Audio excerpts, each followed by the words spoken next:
ভেনেজুয়েলায় হামলা করেই বসল যুক্তরাষ্ট্র।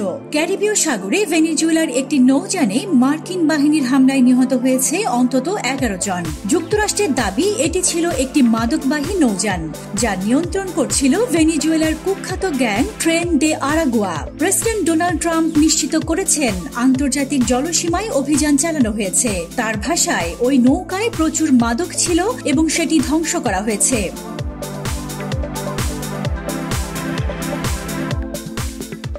সেখানে দেখা যায় দ্রুতগতির একটি মোটরবোট সাগরে ছুটে চলছে। হঠাৎ সেটি বিস্ফোরণে আগুনে পুড়ে যায়। ট্রাম্প জানিয়েছেন এই হামলার নির্দেশ তিনি সরাসরি দিয়েছেন এবং এতে 11 জন নার্কো সন্ত্রাসী নিহত হয়েছে। তার দাবি কোনো মার্কিন সেনা আহত হয়নি। পররাষ্ট্রমন্ত্রী মার্কো রুবিও নিশ্চিত করেছেন এটি যুক্তরাষ্ট্রের সামরিক অভিযান। বলা হয়েছে নৌযানটি ভেনেজুয়েলা থেকে ছাড়ে এবং যুক্তরাষ্ট্রগামী ছিল।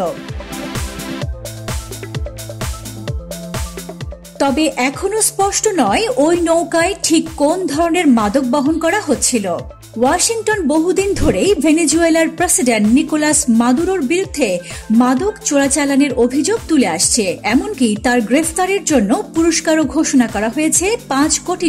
কিন্তু মাদুরোর দাবি যুক্তরাষ্ট্র আসলে তার সরকারকে উৎখাত করার ষড়যন্ত্র করছে। সোমবারই তিনি হুঁশিয়ারি দিয়েছিলেন মার্কিন বাহিনী আক্রমণ করলে ঘোষণা করা হবে অস্ত্রবাহিত প্রজাতন্ত্র।